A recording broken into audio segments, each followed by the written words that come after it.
Nell'abitazione a Cessalto, coppia di anziani coniugi riesce ad uscire, ma poi lei rientra in casa per recuperare alcuni oggetti e non ce la fa, trovata senza vita sul letto. Nella Basilica di Santa Giustina a Padova, in 2000 i funerali di Alex Zanardi, morto 59 anni, sull'altare l'handbike del pilota e campione paralimpico e l'abbraccio del mondo dello sport, lutto in Veneto. Le parole del figlio Nicolò: non serve essere Alex per vivere una vita meravigliosa, il grazie della moglie Daniela, siete stati immensi. A celebrare la messa l'amico Don Marco Pozza, sorellaccia morta, pensava di averlo vinto ma si è presa solo il suo corpo, la sua anima gli è sfuggita, l'abbraccio di mamma con mamma Anna.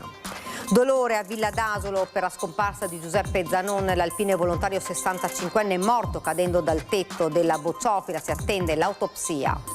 La morte del 25enne Alex Marangona a Vidor, la procura di Treviso verso la chiusura dell'inchiesta, i legali della famiglia depositerà una perizia per riaprire la pista dell'omicidio. Migranti sgombrati da Dal Negro, domani finirà l'ospitalità in hotel, oggi l'imprenditrice che ha pagato l'albergo in una lettera aperta spiega le ragioni del suo gesto lanciando un appello.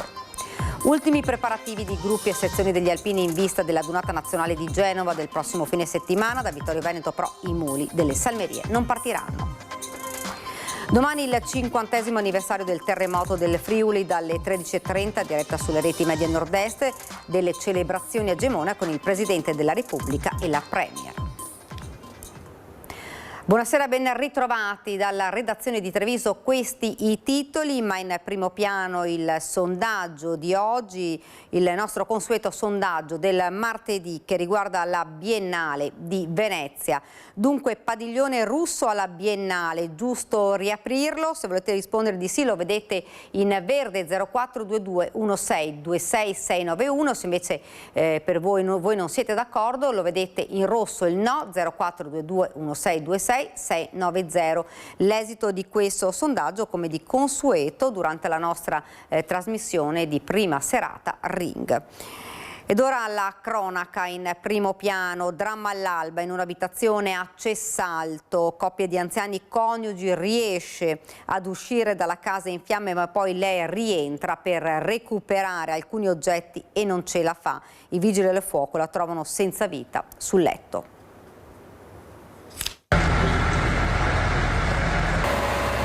Il rogo è divampato dalla canna fumaria del camino della cucina, estendendosi rapidamente al resto dell'abitazione. Tragedia all'Alba Santa Maria di Campagna, frazione di Cessalto, in una casa rurale in via Bidoggia dove vivevano due anziani coniugi. È stato il marito, Graziano Dal Cortivo, 84 anni, ad essere svegliato da un botto poco dopo le 5 del mattino. Ha aperto la finestra ed ha visto il fumo che già usciva dal piano di sotto. Assieme alla moglie, Elena Zamunero, 81 anni, è uscito dall'abitazione. Nel cortile erano riusciti a mettersi in salvo entrambi, portando anche il cagnolino. È stato in quel momento però che la signora, vedendo che stavano per andare perduti tutti i ricordi della sua vita, è voluta rientrare per prendere almeno qualcuno degli oggetti più cari che da tanti anni custodiva con cura, un desiderio che purtroppo gli è stato fatale. Arrivata al primo piano probabilmente si è sentita male a causa del fumo acre che ormai aveva invaso l'abitazione. È entrata in una camera sdraiandosi sul letto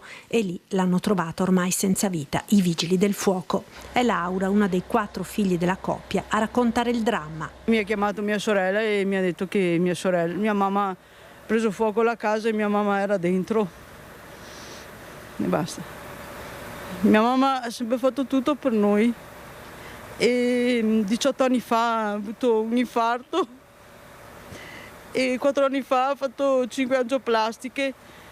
Mio papà non voleva che lei andasse dentro perché voleva andare a vedere dei ricordi e invece lei è andata dentro e lui non riusciva a prenderla perché sono tutti e due, lei 81 e lui 84 e lei ha voluto andare dentro e poi ha sentito un urlo e hanno detto che ha anche i capelli un po' bruciati. Poi la figlia scoppia in lacrime, confortata dai tanti parenti giunti in queste ore a portare cordoglio alla famiglia così duramente colpita. Anche i soccorsi sono stati tempestivi. I vigili del fuoco sono arrivati con 7 mezzi e 20 operatori giunti con diverse squadre da Treviso, Motta di Livenza, Portogruaro e Conegliano.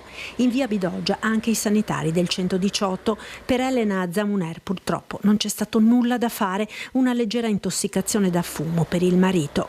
Sul posto anche i carabinieri che ora coordinano le indagini sulla tragedia. La casa è andata praticamente distrutta. Dal camino della cucina le fiamme hanno avuto facile presa sul rivestimento in legno delle pareti e da lì si sono estese al resto dell'edificio. I vigili del fuoco hanno lavorato tutta la mattina per spegnere il rogo, riuscendo ad impedire che l'incendio si propagasse anche all'abitazione decente. L'intera comunità di Cessalto è rimasta profondamente colpita dalla tragedia in via Bidoggia e per primi a giungere sul posto il sindaco Crosato.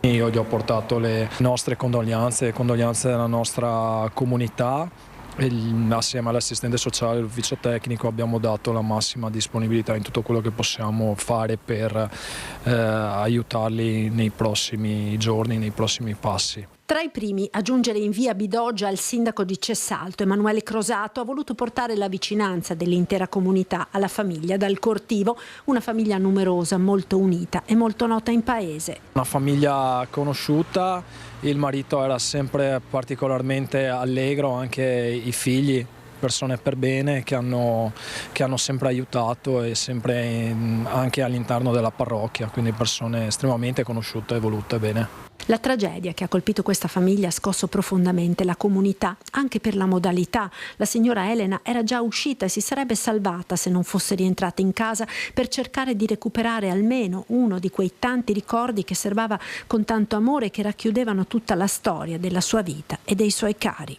Questo gesto d'amore le è stato particolarmente fatale. E questo ci lascia anche un monito, quello che una volta di essere fuori un edificio, di rimanere in sicurezza fuori fino a quando non arrivano le forze dell'ordine, i volontari o chi pronto ad aiutarci. Ed un altro incendio in casa, fortunatamente senza gravi conseguenze, si è verificato nel primo pomeriggio di oggi in un appartamento in via Pisa a Treviso. All'origine delle fiamme una pentola lasciata sul fornello acceso dal fratello e sorella di 17 e 20 anni. Il fumo della cucina ha invaso le altre stanze della casa. I due giovani sono rimasti lievemente intossicati. Sul posto sono intervenuti i vigili del fuoco e i sanitari del SUEM.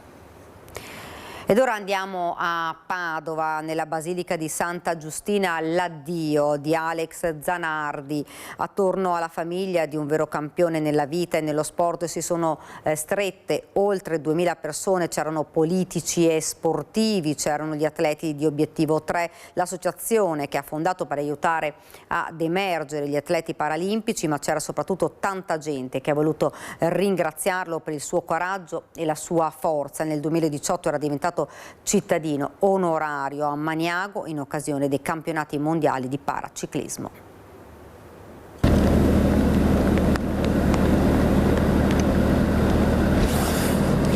Piove quando il feretro di Alex Zanardi arriva nel sagrato di Santa Giustina.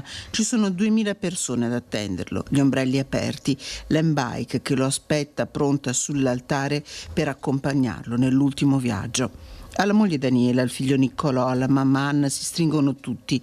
Lunghissimo l'abbraccio con loro di Don Marco Pozza.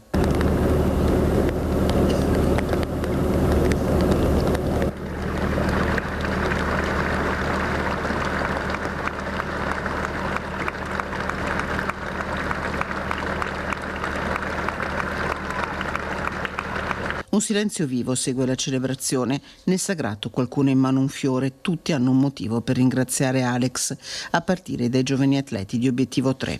È stata una grande emozione perché avevo già conosciuto lui quando ero in ospedale da un punto di vista sportivo, ma vederlo di persona, conoscerlo di persona è stata tutt'altra cosa e quindi ho avuto un'illuminazione e mi ha trasmesso già solamente con lo sguardo tantissimo, poi piano piano ancora di più e tutto quello che ci ha trasmesso ci rimarrà per sempre. L'album di famiglia in mano lo salutano gli amici del paese d'origine della famiglia Zanardi, Castelmaggiore. Conoscevamo bene, siamo di Castelmaggiore, quindi sì. Questo album, che foto? Nel 97 quando ho vinto il campionato in America, questa era la serata di gala organizzata dalla Barilla a Castelmaggiore. Lei che ricordo ha di Alex Zanardi? Abbiamo visto crescere, lui era proprio quello che ha raccontato qua, è una persona eccezionale, niente da dire. C'è anche Roberto Gamba con un cartello che racconta l'uomo Zanardi. Dopo l'incidente del 2001 per primo gli strinse le fascette alle gambe e Alex tornò a correre sui kart nella pista di Campodarsego. Nel 2003, dove lui è stato messo a posto con le protesi e gli dicevano è impossibile che guidi. E invece noi gli abbiamo dimostrato che con le protesi era in grado di gestire il mezzo. Ascolti, quando ha fissato quelle fascette, che cosa aveva paura di fargli male? Adesso il tremore. Io avevo paura di fargli male, ma lui ha detto stringi perché ho i piedi, le scarpe di plastica. E poi è partito? E dopo è partito, per mezz'ora ha sempre corso.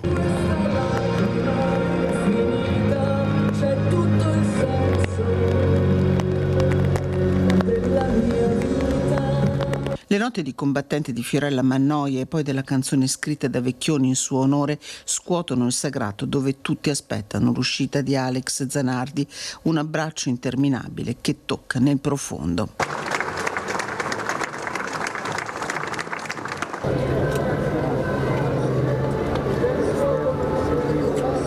Alex Zanardi lascia il sagrato tra gli applausi e la commozione dei presenti. La moglie Daniela e il figlio Niccolò, mentre smette di piovere, ringraziano di un affetto che si è sentito vibrare per un padre, un marito, un grande uomo. Vi amo tutti, grazie, ciao, grazie di cuore. Commosso di questa vicinanza. Grazie di cuore a tutti, davvero, grazie. Siete immensi tutti, anche non tutti noi. Grazie a tutti, grazie davvero di cuore, grazie.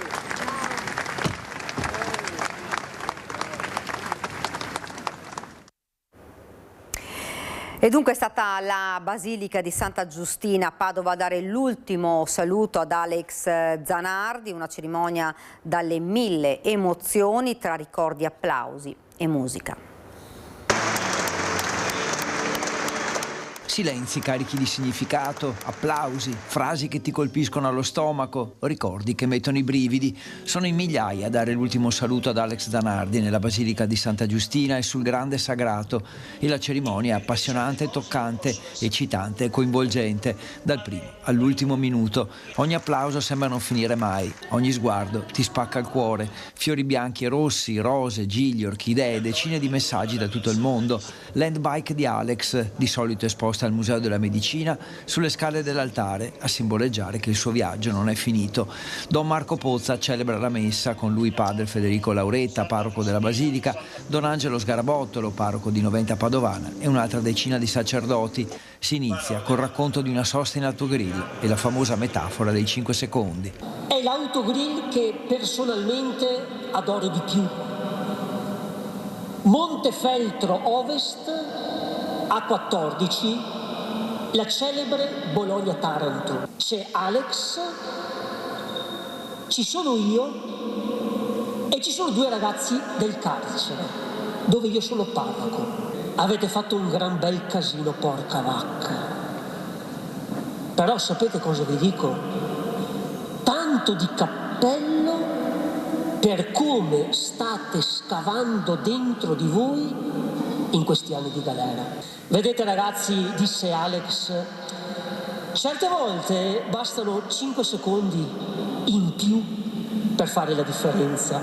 Lascio a voi le medaglie, il rombo dei motori, l'odore della benzina. Vi lascio anche le luci dei podi, il luccichio dei cimeli, il fruscio degli applausi. Io mi tengo strettissimo l'uomo. Poi il ricordo dei suoi ragazzi, quelli del progetto Obiettivo 3, che Alex ha trasformato in atleti. Ci hai cambiato la vita, dicono tra le lacrime. Non abbiamo conosciuto solo il campione, abbiamo conosciuto l'uomo, una guida nello sport, ma soprattutto nella vita. 4 i ricordi previsti per la famiglia, la cognata Barbara Manni, tutta la vita di Alex racchiusa in una parola: combattente. Combattente. Credo che questa parola racchiuda la tua essenza più vera. È un lato di te che sicuramente avrai ereditato da chi ti ha amato. Vai Alex, fai il buon viaggio e combatti. Chi non lotta per qualcosa già comunque perso, anche se la paura fa tremare. Poi tra la canzone combattente di Fiorella Mannoia e le voci del coro Accendiamo la luce, a sorpresa, l'ultima, la voce di Nicolò, il figlio, che racconta di Alex che fa il caffè, che impasta la pizza, insomma, che dalle piccole cose diventa un esempio per tutti. Non è necessario per forza pensare alle grandi sfide, alle grandi imprese per trovare il sorriso, la gioia e la gratificazione. Sono cose che partono dalle piccole cose e quello che lui ha sempre detto è che se tu trovi il sorriso nelle piccole cose, la gioia nelle piccole cose, che fai tutti i giorni, perché il caffè lo fai tutti i giorni, allora quelle sono le basi migliori per costruire una vita meravigliosa.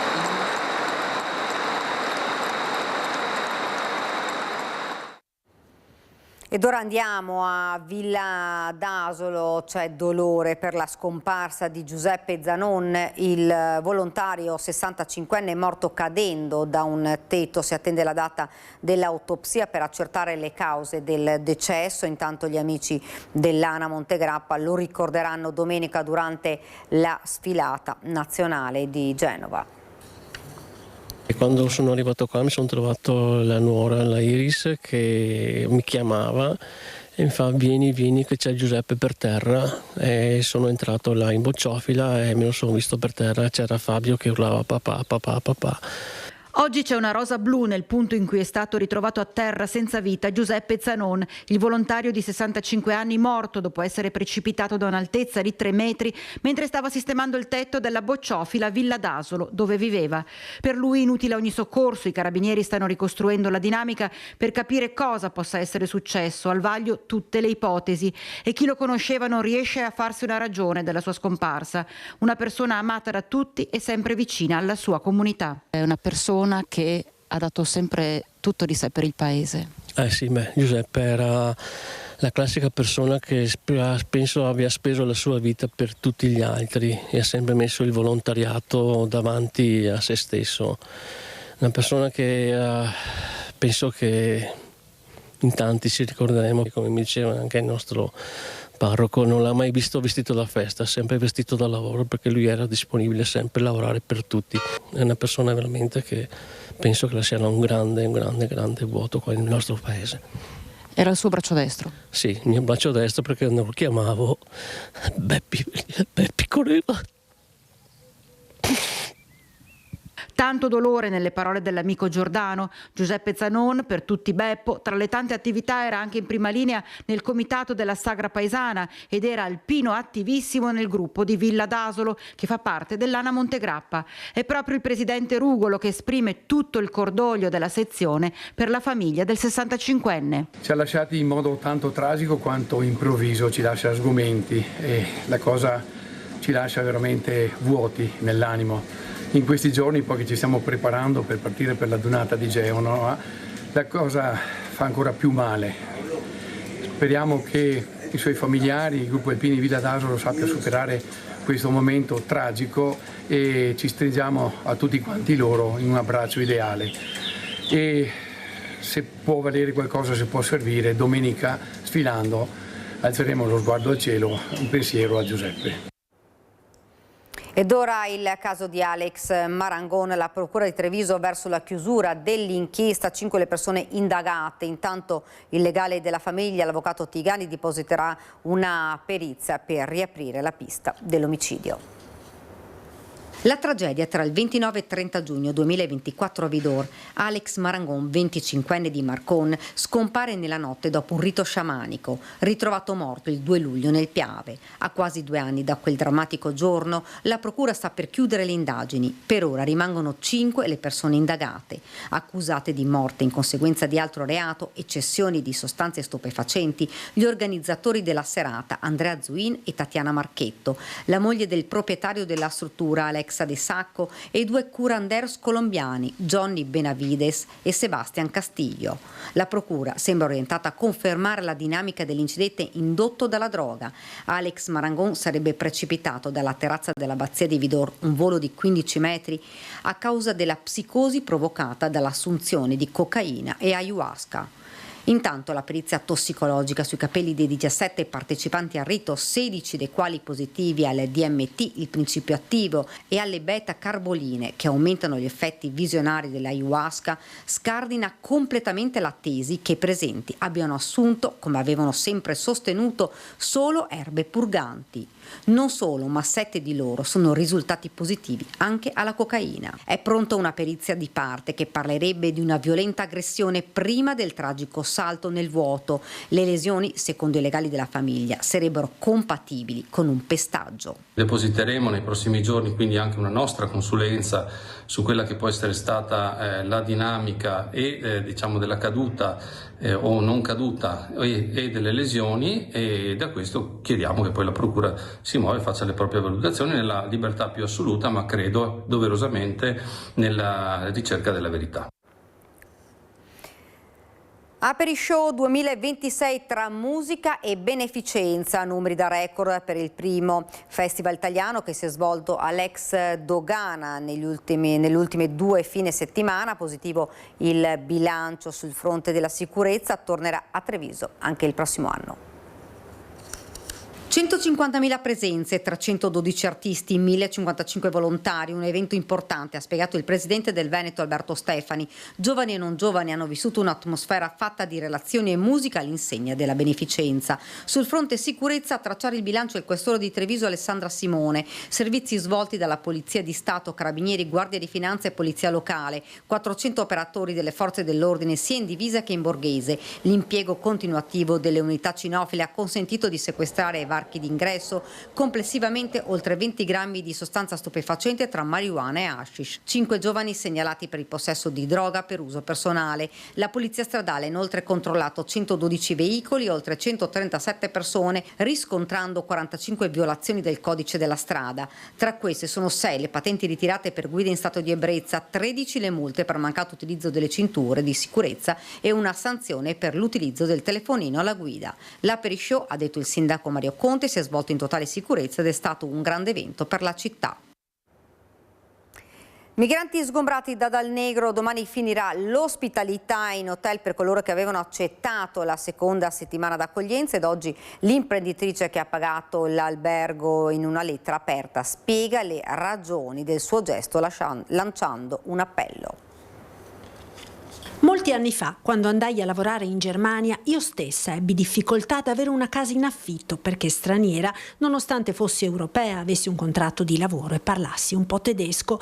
Inizia così la lettera aperta dell'imprenditrice che ha offerto la seconda settimana di ospitalità in albergo ai migranti sgombrati dal Parc Dal Negro. Dopo le polemiche dei giorni scorsi, l'imprenditrice, che vuole restare anonima e ha diffuso le sue parole attraverso Mirella Tuzzato, spiega le ragioni per le quali vuole dare una mano ai lavoratori stranieri senza casa. Noi veneti siamo gente pratica, sappiamo bene che i lavoratori stranieri ci servono come il pane. Le nostre famiglie ne hanno bisogno per la cura della casa e degli anziani, nei lavori agricoli e nei ristoranti, scrive l'imprenditrice. Abbiamo un calo demografico da paura e i contributi di questi lavoratori al sistema pensionistico e alle casse dello Stato ci servono. È un ragionamento pragmatico quello dell'imprenditrice, pur consapevole delle difficoltà di vivere insieme a persone con cultura, lingua e religione diversa dalla nostra. Usiamo i fondi di garanzia per i proprietari di case, scrive l'anonima benefattrice, i servizi di mediazione culturale per essere sicuri di far capire come si vive in condominio, come funziona il contratto. Non è per niente facile, ma se entrambe le parti si impegnano si riesce giorno per giorno, e conclude con altrettanto pragmatismo. Ci conviene. Sabato 20 giugno Treviso tornerà ad ospitare il Pride, manifestazione di rivendicazione dei diritti delle persone LGBT, un'edizione particolarmente significativa, fanno sapere gli organizzatori, che segna il 10° anniversario dal primo storico corteo a Treviso del 2016. Nel pomeriggio del 20 giugno il corteo del Treviso Pride attraverserà le vie del centro storico, coinvolgendo la cittadinanza, associazioni e sostenitori in una giornata di partecipazione e impegno collettivo, con il sostegno di mondo dell'impresa e tessuto produttivo, con cui gli stessi organizzatori hanno instaurato in questi mesi un dialogo proprio al fine di avere un supporto per la manifestazione. Ed ora ci fermiamo per una piccola pausa pubblicitaria.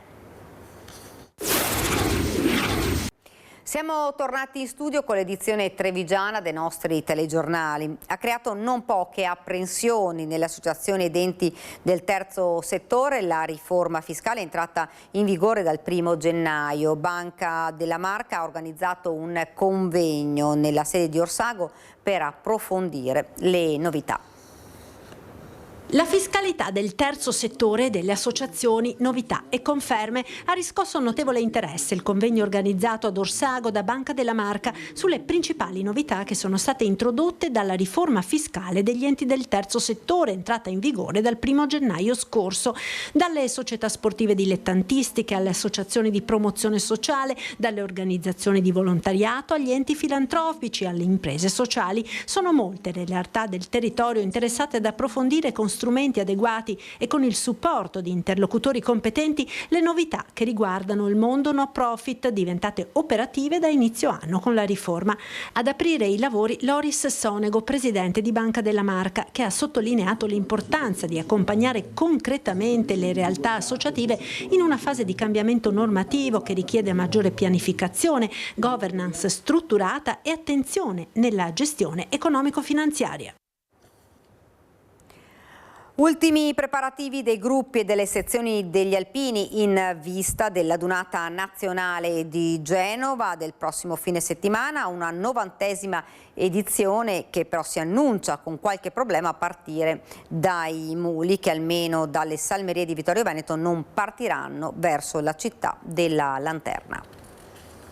Notizia di questa mattina. Non ci saranno nemmeno le salmerie. Problemi burocratici, non voglio fare nessuna polemica con nessuno, però sta di fatto che non ci sono i permessi per poter ospitare i nostri 6 muli a Genova. Nessun erede di Rosa alla Dunata nazionale di Genova. Grande rammarico Vittorio Veneto per questa decisione legata alla burocrazia ligure, che però non impedirà comunque ai conducenti di sfilare domenica prossima. I muli rimarranno a Vittorio Veneto, mentre i conducenti, gli sconci come cosiddetti, saranno comunque e sfileranno con noi. Ma purtroppo non è l'unica cattiva notizia che arriva dalla sezione vittoriese per una marcia di avvicinamento alla città della Lanterna che decisamente non parte bene. Non parte bene perché i cori non avremo nessun concerto di cori ufficiali perché hanno rinunciato ad arrivare a Genova per problemi logistici. Non c'erano posti letto, non c'erano posti branda. Poi quando sono spuntati all'improvviso i posti branda ormai era troppo tardi e loro avevano rinunciato agli appuntamenti che avevano. Ma gli alpini vittoriesi sono comunque determinati a rappresentare la sezione nella 3 giorni della Dunata e in particolare a sfilare domenica dalle 10:30 con le altre penne nere del nord-est. Sfileremo ovviamente, saremo circa 250 alpini che dai conti fatti, dal preventivo che ho fatto, 250 alpini più al seguito accompagnatori, insomma 400 persone della mia sezione arriveranno a Genova. E se la 97esima adunata si preannuncia complicata, il cuore alpino ai piedi del Cansiglio batte già per la Triveneta di Gemona di metà giugno. È una Triveneta molto importante perché cade nell'anno del 50° del terremoto del Friuli, quindi a Gemona si stanno programmando e facendo delle cose in grandi, quindi noi siamo già proiettati verso quella data. Ed ora Belluno e provincia.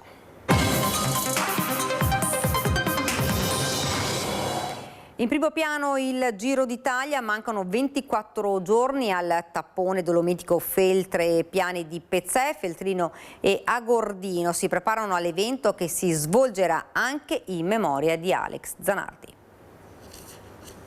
Quest'oggi è senza ombra di dubbio una giornata triste.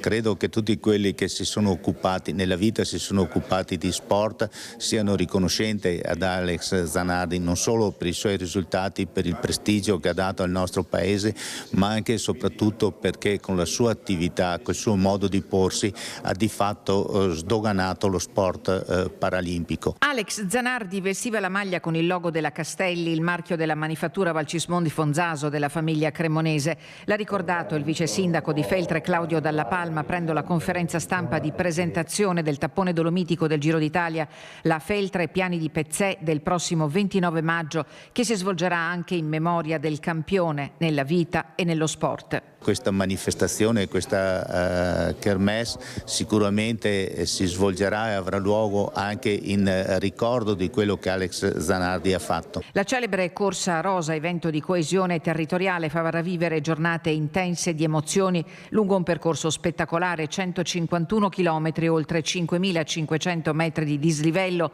tra i passi più iconici delle Dolomiti bellunesi. Una vetrina straordinaria che dobbiamo capitalizzare, ha detto il sindaco di Alleghe Danilo De Toni. Una tappa così che parte da Feltre e arriva ad Alleghe, che va a coinvolgere la Gordino, lo Zoldano e tutti i passi iconici, è veramente straordinario per il nostro territorio, un grande veicolo pubblicitario e per far conoscere il nostro territorio. Nella sala degli stemmi del municipio di Feltre, davanti ai rappresentanti del comitato di tappa, comune, provincia, regione, fondo comuni confinanti, DMO e consorzio Dolomiti Prealpi, sono stati presentati gli eventi del mese rosa. 11 appuntamenti sulla strada del Giro dall'8 al 31 maggio, dalla Mona Sette Ville passando per San Gregorio, Cesio Maggiore, Arsie e Santa Giustina. In mezzo la notte rosa del 28 maggio, la partenza il 29 e il gran finale con la prima edizione della Monte Avena Bike Day. 8 percorsi ciclistici tra natura, musica e punti di ristoro da vivere all'avventura, aperto a tutti. Lo sliding center di Cortina è tornato nella disponibilità di Simico dopo il rimpallo di responsabilità fra l'ente gestore Fondazione Milano Cortina e la proprietà comune di Cortina in seguito ai danni riscontrati subito dopo la conclusione delle gare olimpiche stimati in oltre 1 milione di euro. Ieri è stato firmato il verbale di riconsegna delle aree alla società Infrastrutture Milano Cortina. Simico ha informato l'impresa Pizzarotti che già dalla prossima settimana potrà tornare in cantiere per proseguire e portare a termine tutte le lavorazioni da cronoprogramma previsto. A causa dell'inagibilità dello sliding center sono stati rinviati all'autunno i campionati italiani di bob, slittino e skeleton, già programmate al contrario le tappe di Coppa del Mondo di slittino per il prossimo quadriennio. Longarone Fiere accelera sul rilancio dopo le dimissioni del Consiglio di amministrazione. I soci pubblici puntano su un amministratore unico con il super manager Maurizio Castro, che ha già dato una disponibilità di massima. Io, in accordo ovviamente con i soci pubblici, abbiamo individuato in Maurizio Castro la persona che, oltre ad avere un'esperienza fieristica, potesse essere la persona giusta per guidarci. Una figura unica al vertice per ripartire, questa la strada imboccata dai soci di Longarone Fiere alle prese con una fase delicata dopo l'uscita di scena del Consiglio di amministrazione per diversità di vedute con i soci. In cima alla lista Maurizio Castro, manager con una lunga esperienza nella gestione di situazioni complesse tra industria e settore pubblico, dall'INAIL al gruppo Electrolux fino alle esperienze di aziende in crisi come ACC e di recente Ceramica Dolomite. Nel suo curriculum, incarichi di primo piano nelle relazioni industriali, la guida delle risorse umane in grandi gruppi e ruoli di responsabilità a livello nazionale. Castro è conosciuto anche per interventi in realtà in difficoltà, dove ha contribuito a percorsi di risanamento e rilancio, tra questi anche l'esperienza alla Fiera di Vicenza, indicata come uno dei passaggi più significativi del suo percorso. Nelle scorse ore il sindaco di Longarone l'ha incontrato a Vittorio Veneto. Per me era importante soprattutto illustrare la situazione a lui e cercare di capire la sua disponibilità. Nella mattinata di oggi mi ha detto che a determinate condizioni lui sarebbe disponibile ad aiutarci in questo percorso, quindi io l'ho preso come un sì condizionato. Le condizioni poste da Castro non sono di natura economica ma operative. La decisione finale spetterà all'assemblea dei soci, che punta a chiudere la partita in tempi brevi per avviare la nuova fase. Padrin ringrazia ancora il CDA uscente soprattutto per avere risollevato il bilancio della fiera, che a giugno 2025 era estremamente negativo e che ora è tornato col segno più. Da ora in poi inizia un percorso che partirà dall'individuazione, che per statuto è possibile, di un amministratore unico, e poi costruire con un consulente un nuovo piano industriale arricchito rispetto alla situazione, a quello che ci ha presentato il CDA, e poi valutare insieme alcune figure da poter inserire all'interno della struttura compatibilmente con le disponibilità economiche che l'ente ha.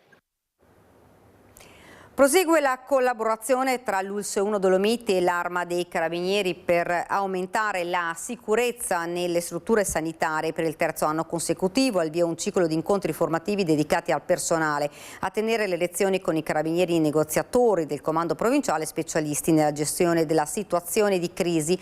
L'obiettivo è fornire strumenti concreti per prevenire e gestire le aggressioni, a partire dal riconoscimento dei segnali di rischio fino alle tecniche di descalation. Particolare attenzione ai contesti più esposti come pronto soccorso e centrale SUE, ma attraverso l'analisi dei casi reali e simulazioni pratiche. Il progetto affronta anche gli aspetti normativi e le conseguenze psicologiche degli episodi di violenza. I ricordi, le voci e gli eventi del 50° anniversario del terremoto in Friuli. Domani la diretta dalle 13:30 sulle emittenti di Media Nord-Est e le immagini più suggestive. Tra ricordi drammatici e l'orgoglio dei simboli della ricostruzione. Nel pomeriggio seguiremo passo passo la visita del Presidente della Repubblica Mattarella fino all'arrivo a Rivolto e della Premier Meloni. Poi il Consiglio regionale straordinario al Cinema Teatro Sociale, sempre in diretta con il sorvolo delle frecce tricolori, una diretta per condividere le emozioni e le lezioni di ripartenza di un Friuli che ringrazia e non dimentica 50 anni dopo il sisma che lo devastò. E questa era la nostra ultima notizia, ora la sigla, poi le previsioni del tempo. Grazie davvero per averci seguito, buona serata.